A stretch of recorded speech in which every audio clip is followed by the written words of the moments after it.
Josh and his family's new house seemed to be the perfect home. Bigger, brighter, and with enough space for their newborn third child, it promised to be the ideal place to start a new chapter. However, shortly after the move, Renee, Josh's wife, began to feel an unease she couldn't explain. Attributing it to the stress of the move and adjusting to their new life, she tried to ignore it. But everything changed the night her eldest son, Dalton, fell from a ladder while exploring the attic.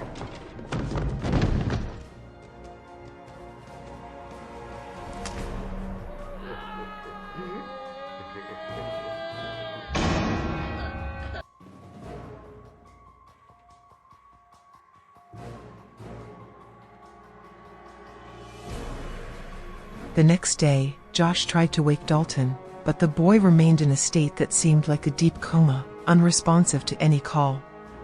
Quickly, Dalton was hospitalized, but the doctors could not find an explanation for his condition.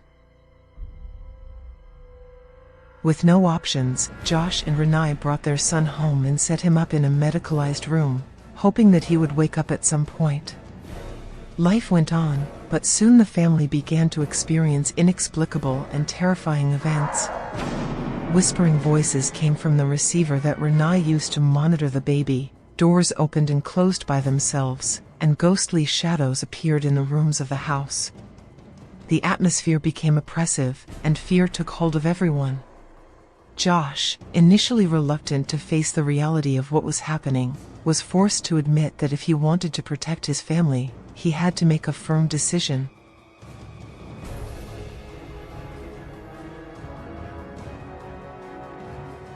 One night, Renee was attacked by a ghostly apparition that forced her to flee the house, screaming in terror. The next day, the family decided to return to their old home, hoping that the change would free them from the nightmare.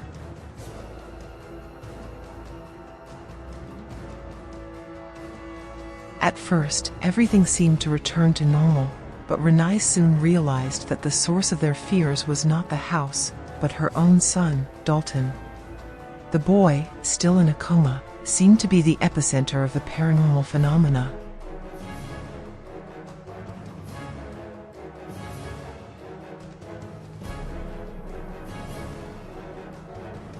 Terrified, Renee turned to Lorraine, Josh's mother, who had a special sensitivity to premonitory dreams.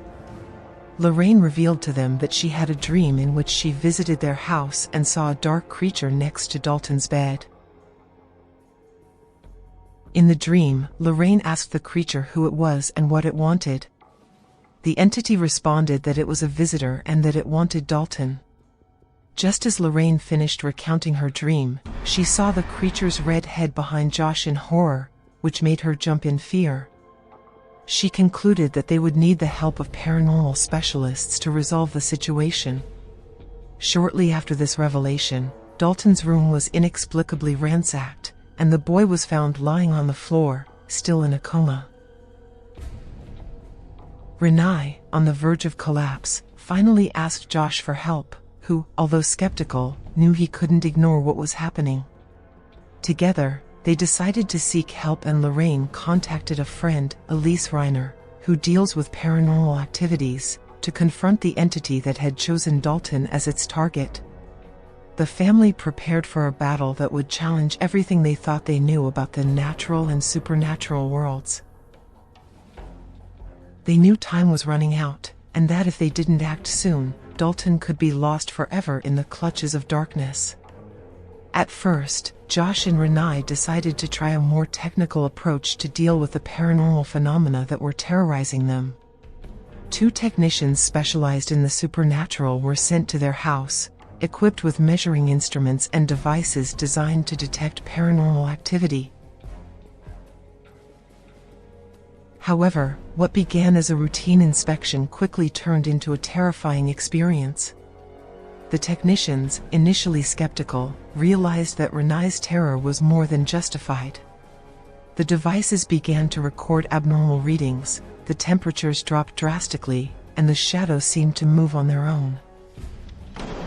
One of the technicians, visibly affected, admitted that the situation was much more serious than they had anticipated and that direct intervention from paranormal experts would be necessary.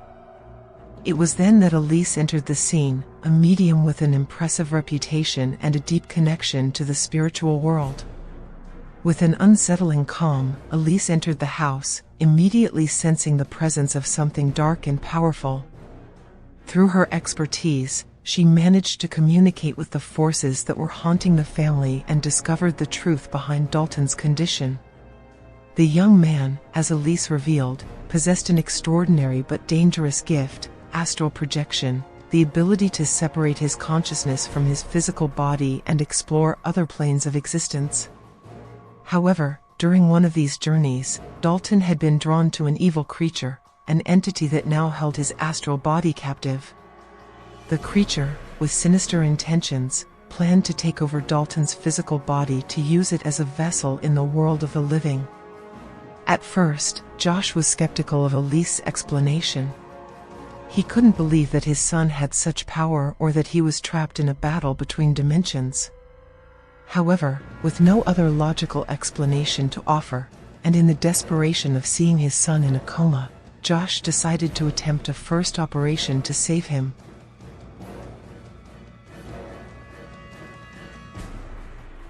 That night, everyone gathered at the house with Dalton, Josh, Renai, Elise, and the technicians. Together, they conducted a seance, trying to establish contact with Dalton on the astral plane. At first, it seemed to work. They managed to establish a connection with Dalton, hearing his weak and distant voice. But soon, the spirits inhabiting the astral realm where Dalton was imprisoned detected their presence. The malevolent creature, enraged, unleashed its powers upon them, taking control of Dalton's physical body. The child, who until then had been motionless, rose from the bed with spasmodic movements and an empty but threatening expression. The room filled with a glacial cold, and the lights flickered as the creature used Dalton to attack those present. The session ended in chaos, and Josh and Renai were forced to retreat, devastated by the failure of the attempt. Afflicted and not knowing what else to do, Josh and Renai had no choice but to accept the second solution proposed by Elise. It was then that Josh's mother, Lorraine, revealed a secret she had kept for years. She explained to Josh that if Dalton had the ability to astral project, it was because he had inherited it from him. During his childhood, Josh had also been a victim of terrible night terrors, terrified by an old woman who visited him at night and regularly appeared in his photographs. This trauma had been so deep that Josh, unconsciously, had developed a phobia of photography, erasing those memories from his mind.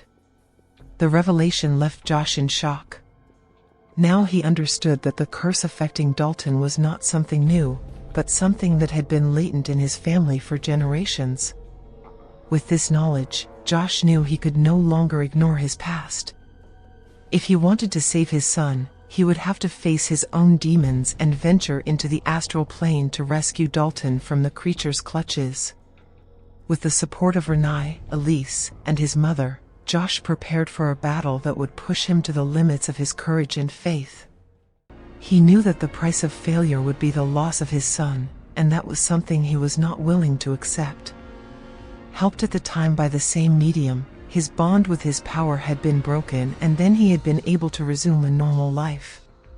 The only solution left to save Dalton is for his father to go find him himself in the realm of shadows. Propelled into this terrifying world, Josh finally finds a clue to his son in a secret room of the house they had left, but as soon as he is detected by the creature, he must recover his physical body as quickly as possible before the specters take over him in the real world.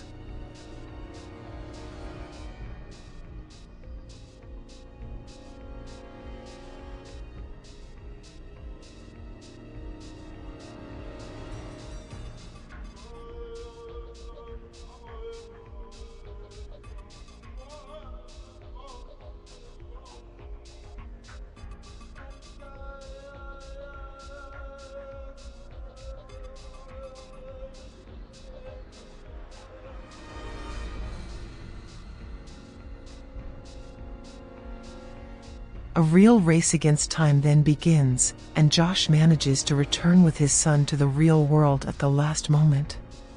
Everyone seems relieved at first, but the medium, suddenly seized by doubt, abruptly photographs Josh. He, seized by an immediate fit of rage, lunges at her and kills her. Alerted by the noise, Renai runs and finds the medium's corpse, as well as the camera. When she picks it up, she realizes that it is not Josh who appears in the photograph, but the old woman from her nightmares. The movie ends with a shot from behind. Called by her husband who is right behind her, Renai turns around.